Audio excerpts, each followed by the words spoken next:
Hello everyone, कैसे हैं आप सभी स्टूडेंट। तो आज की इस वीडियो में मैं आप सभी को FYUP semester 2 major paper 3 political science का 5 नंबर का जो सवाल आपके पेपर में पूछा जाता है और 1 मार्क्स से देखिए जो 5 सवाल आता है वो भी मैं आपको बताऊंगा। यानी टोटल 15 नंबर का जो आपका सेक्शन ए होता है या फिर खंड का जो होता है ये पूरा कंप्लीट करवा दिया जाएगा आपको इस वीडियो के थ्रू। इससे पहले हमने आप सभी बच्चों को 15 नंबर के जो 4 सवाल जिससे आप लोग 60 नंबर लाते हैं उस बुक को सारे क्वेश्चन हमने आपको बता दिया, अपना चैनल के प्लेलिस्ट पर डाले हुए हैं। ठीक है, आप जाके उन वीडियोस को देखिए और बाकी जो भी सब्जेक्ट है वो सारे हमारे चैनल पे पढ़ाए हुए, आप जाके आराम से देख के दोस्तों को शेयर कर देना। ठीक है, तो अगर ये वीडियो लगता है हेल्पफुल है तो आप अपने दोस्तों को बता सकते हैं। चैनल पर न्यू अगर आए हैं तो चैनल सब्सक्राइब कर लीजिएगा, बेल आइकन पे क्लिक कर लीजिएगा ताकि इसी प्रकार जब भी न्यू वीडियो आएगा अपडेट मिल जाएगा।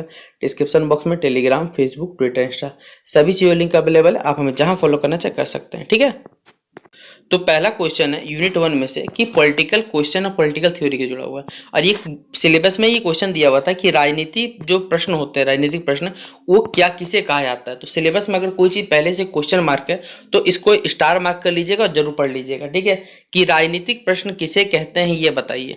क्वेश्चन नंबर 2 जो है जिसमें राजनीतिक सिद्धांत का उद्देश्य क्या करना लिखने बोला गया कि राजनीतिक सिद्धांत का उद्देश्य क्या है इसके बारे में बताइए। ठीक है, क्वेश्चन नंबर 3 में हमारे पास है कि व्याख्यात्मक सिद्धांत से आप क्या समझते हैं, एक्सप्लेनेटरी सिद्धांत से आप क्या समझते हैं इसके बारे में बताइए। ठीक है, तो ये क्वेश्चन नंबर 3 हो गया हमारे पास। क्वेश्चन नंबर हमारे पास 4 है कि मानकात्मक जो सिद्धांत होता है उसका आपको क्या करना है, आशय स्पष्ट करने बोला है।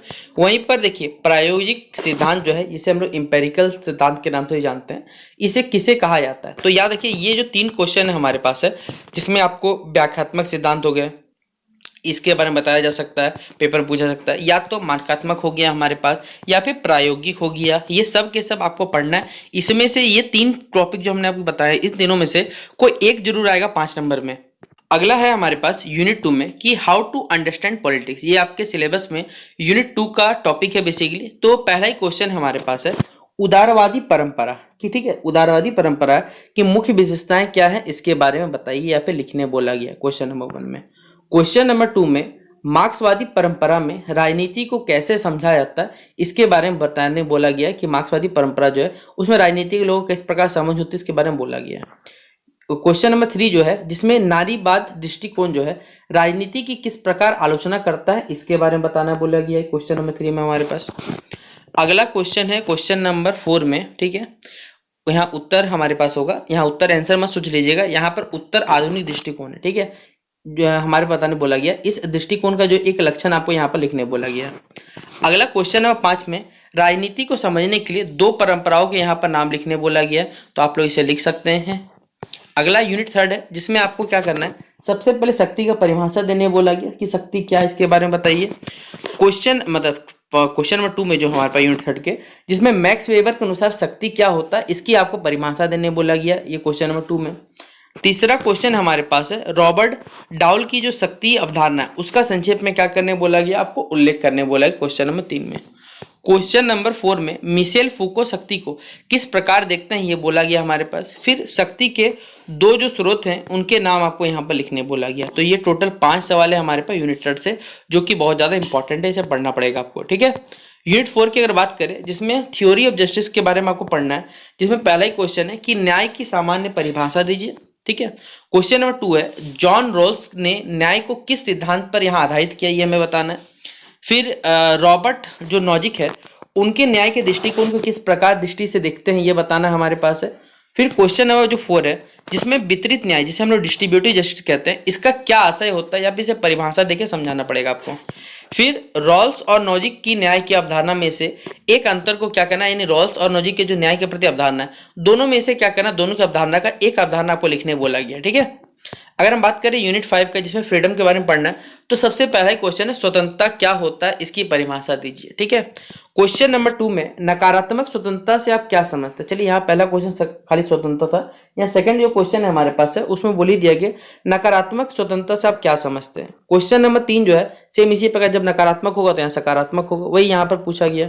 क्वेश्चन नंबर 4 में जो हमारे पास है जिसमें स्वतंत्रता और जिम्मेदारी का जो संबंध होता है इसके बारे में आपको संक्षेप उत्तर लिखने बोला गया। और क्वेश्चन नंबर 5 में समकालीन स्वतंत्रता जो बहस हुआ है उसके बारे में एक मुद्दा यहाँ पर लिखने बोला गया, याद रखिएगा। ठीक है, यूनिट 6 में इक्वलिटी पढ़ना, समानता का बारे में पढ़ना है, तो सबसे पहले समानता की परिभाषा आप लोग यहाँ पर दीजिएगा बोला गया। क्वेश्चन नंबर 2 में राजनीतिक समानता का क्या अर्थ होता है ये बताने बोला गया है। क्वेश्चन नंबर 3 में सामाजिक समानता किसे कहा जाता है ये बताने बोला गया है। क्वेश्चन नंबर 4 में समानता और स्वतंत्रता के बीच जो संबंध होता है वो स्पष्ट करने बोला गया है। और क्वेश्चन नंबर 5 है हमारे पास है समानता और न्याय में क्या अंतर होता है ये बताइए। फिर यूनिट 7 में जिसमें सिटीजनशिप, नागरिकता और डेमोक्रेसी के बारे में पढ़ना है, तो पहला क्वेश्चन है कि लोकतंत्र की जो विशेषता होती है उसके बारे में एक विशेषता बताइए सिर्फ आप। क्वेश्चन नंबर 2 है नागरिकता की परिभाषा दीजिए, क्या होता है नागरिकता। क्वेश्चन नंबर 3 में लोकतंत्र के किसी एक सिद्धांत का आपको क्या करना है यहाँ पर उल्लेख लिखने बोला गया है। फिर क्वेश्चन नंबर 4 जो है उसमें बोला है नागरिकता के 2 जो प्रकार होते हैं उसके बारे में बताने बोला गया है। क्वेश्चन नंबर 5 में लोकतंत्र और न्याय जो कह सकते नागरिकता का संबंध होता है वो किस प्रकार होता है ये हमें बताना है। दोनों का उत्तर जो देना है हमारे पास वो संक्षेप में यहाँ पर बताने बोला गया है। तो ये सारा का सारा था 5 मार्क्स का इंपॉर्टेंट क्वेश्चन। अब मैं आपको चलिए 1 मार्क्स वाले एमसीक्यू जो पेपर में पूछे जाएंगे आपको मैं बताने की कोशिश करता हूँ।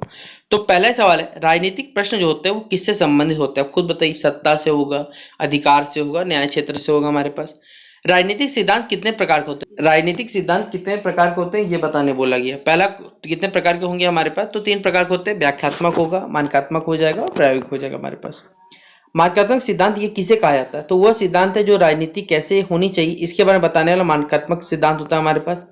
अगला है प्रायोगिक सिद्धांत यानी जिसे एम्पिरिकल सिद्धांत के नाम से जानते हैं, किस पर आधारित होता है हमारे पास बताने बोला गया। तो ये तथ्य तथा जो अनुभव जनी है बेसिकली हमारे पास उन अध्ययनों पर आधार पर होता है। राजनीतिक सिद्धांत का मुख्य उद्देश्य क्या है ये आपको बताने बोला गया। तो राजनीति की व्याख्या करना है और मार्गदर्शन करना, ये सबसे बड़ा काम है इसका। यूनिट 2 में आपको पॉलिटिक्स के बारे में समझना है। तो उदारवाद जो है वो किसकी प्रधानता पर बल देता है, व्यक्ति की जो स्वतंत्रता होती है उस पर ये बल देता है हमारे पास। क्वेश्चन नंबर 2 में मार्क्सवादी सिद्धांत को या राजनीति को किसका साधन माना जाता है, तो याद रखिएगा ये वर्ग जो संघर्ष होता है उसका साधन माना जाता है। नारीवाद किस आधार पर राजनीति की आलोचना करता है ये बताने बोला है। तो हमारा समाज आपको मालूम है पितृसत्ता समाज है, उस आधार पर बताता है। क्वेश्चन नंबर 4 जो है उत्तर आधुनिक दृष्टिकोण किसके विरोध में, तो जो सार्वभौमिक सत्य होता है और एकमात्र दृष्टिकोण होता है उसके बेसिकली विरोध में। राजनीति को समझने के लिए 2 प्रमुख परंपराएं कौन सी है, उदारवादी और याद रखिएगा हमारे पास मार्क्सवादी। ठीक है। यूनिट 3 जो है हमारे पास है जिसमें आपको शक्ति किसे कहते हैं ये पढ़ना है। फिर क्वेश्चन और बेसिकली क्या है हमारे पास है, इसका आंसर भी दिया हुआ है, दूसरों पर प्रभाव डालने की क्षमता से होता है हमारे पास। फिर अगला क्वेश्चन दिया हुआ है कि शक्ति का अर्थ है अपनी इच्छा को क्या करे, दूसरों पर क्या करे या लागू करे। यह कथन जो है किसके द्वारा दिया गया, तो याद रखिएगा मैक्स वेबर के द्वारा दिया कथन हमारे पास। फिर अगला क्वेश्चन है हमारे पास है कि राजनीतिक जो रॉबर्ट डाउल थे वो शक्ति को किस रूप में देखते हैं हमें बताना है। तो निर्णय जो प्रक्रिया पर नियंत्रण के रूप में देखते हैं। मिशेल फूको शक्ति को किससे जोड़ते हैं, तो ज्ञान और विमर्श से जोड़ते हैं। ठीक है। शक्ति का एक स्रोत लिखिए, तो राजनीतिक पद या फिर हमारे पास जो संसाधन होते हैं वो हो गया हमारे पास। यूनिट 4 में थ्योरी ऑफ जस्टिस है जिसमें न्याय संबंध का मूल अब्द किससे है, तो ये जूस एक वर्ड बेसिकली हमारे पास। जॉन रोल्स की पुस्तक का नाम बताइए जिसने न्याय का सिद्धांत प्रस्तुत किया, तो थ्योरी ऑफ कह सकते हैं यहाँ पर जस्टिस होगा। रॉबर्ट नोजिक किस प्रकार के संबंध के समर्थक थे, किस प्रकार के न्याय के संबंध के समर्थक थे, तो ये आधारित हो गया हमारे पास, अधिकार हो गया, न्याय, इसके बेसिकली ये क्या थे, निर्णय के समर्थक थे। अगला है कह सकते हैं वितरित न्याय का तात्पर्य किससे है, तो यहाँ पर संसाधनों के न्यायपूर्ण वितरण से है। न्याय ही समाज का पहला गुण है, यह कथन किसका है, तो याद रखिए जॉन रोल्स का। यूनिट 5 में क्या आपको स्वतंत्रता के बारे में पढ़ने बोला गया है। तो स्वतंत्रता के बारे में बात करें तो स्वतंत्रता का अर्थ क्या होता है, बाधाओं की अनुपस्थिति होता है। फिर यहाँ पर नकारात्मक स्वतंत्रता किस पर बल देती है, तो बाहरी हस्तक्षेप न होने पर। सकारात्मक स्वतंत्रता क्या देगा, सब कुछ अच्छा चलना या आत्म विकास और आत्मनियंत्रण। स्वतंत्रता और जिम्मेदारी किससे संबंधित है, तो ये नैतिक जीवन से क्या हमारे पास संबंधित रखती है। फिर अगला क्वेश्चन है स्वतंत्रता शब्द जो है उसका मूल रूप क्या होता है, तो इंग्लिश में फ्रीडम या लिबर्टी कहते हैं। यूनिट 6 क्या है, समानता का अधिक अर्थ क्या है, सबको समान अवसर देना। राजनीतिक समानता किसे कहते हैं, मतदान और राजनीतिक अधिकारों से। सामाजिक समानता का अर्थ क्या होता है, जाति, धर्म, लिंग पर भेद आदि के बेस पे भेदभाव न करना हो गया हमारे पास। समानता और स्वतंत्रता का संबंध कैसा है, एक दूसरे के पूरक, दोनों बिना उसके करने का काम चल सकता है। समानता और न्याय में बेसिकली क्या संबंध है हमारे पास, ठीक है, तो न्याय समानता पर आधारित होता है ये बताना है हमारे पास। ठीक है। यूनिट 7 में सिटीजनशिप और डेमोक्रेसी के बारे में, तो लोकतंत्र का अर्थ क्या है, जनता द्वारा जनता के लिए शासन, उसे लोकतंत्र कहते हैं। नागरिकता किस संबंध है, राज्य और व्यक्ति के बीच में जो अधिकार और कर्तव्य होते हैं उसके बीच में। नागरिकता 2 प्रकार का होता है, जन्म आधारित और निवास आधारित होता है। लोकतंत्र का एक सिद्धांत लिखने बोला गया तो बहुमत का सिद्धांत। आधुनिक लोकतंत्र की विशेषता बताई थी, सार्वभौमिक वैश्य मताधिकार को क्या करता है, बढ़ावा देता है हमारे पास। ठीक है। तो इस प्रकार से आपसे ही बच्चों का मेजर पेपर जो 3 पॉलिटिकल साइंस है, ये सारा इंपॉर्टेंट क्वेश्चन 5 मार्क्स का और 1 मार्क्स का कंप्लीट होता है। तो उम्मीद करूंगा कि आपको ये वीडियो बेहद पसंद आया होगा। पसंद आया दोस्तों को शेयर कर दीजिएगा ताकि उनके भी ये 15 नंबर फिक्स हो सके। ठीक है, तो चलिए मिलते हैं नेक्स्ट वीडियो पे, तब तक के लिए जय हिंद और जय भारत।